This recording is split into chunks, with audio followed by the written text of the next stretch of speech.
তোমার রব কি বলে জানো? তুমি যাকে আমার চাইতে বেশি ভালোবাসবে, আমি তাকেই তোমার কাছ থেকে দূরে নিয়ে যাব আর তোমাকে বড্ড একা করে রাখবো। তিনি আরো বলেন, কখনো বলবে না যে তাকে ছাড়া আমি বাঁচবো না, কিন্তু আমি তোমাকে তাকে ছাড়াই বাঁচাবো। পিছনের সব আবেগ কেড়ে নিয়ে তোমাকে দিব্যি সামনে এগিয়ে নিয়ে যাব। তুমি কি দেখো নি, ঋতুরাও যে 2 মাস পর পর বদলাতে থাকে, ছায়া দেয়া গাছের পাতাও তো শুকিয়ে যায়, আর যখন সবর হারিয়ে ফেলে তখন ঝরে পড়ে। কিন্তু তোমার রব তো ধৈর্যশীল ও পরম দয়ালু। তিনি তো সেই ঝরে যাওয়া পাতার ঢাল থেকেও সবুজ পাতা গজান। তুমি কি দেখছো না তোমার স্রষ্টার এই নিদর্শন?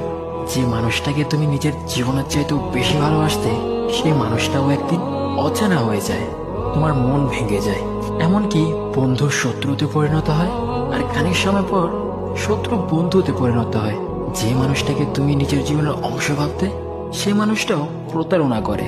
বুঝি না, এত কিছু হওয়ার পরেও তুমি তোমার রবকে বাদ দিয়ে সেই মানুষগুলোর উপরই ভরসা করো, যারা তোমাকে প্রতিনিয়ত কষ্ট দিয়েছে।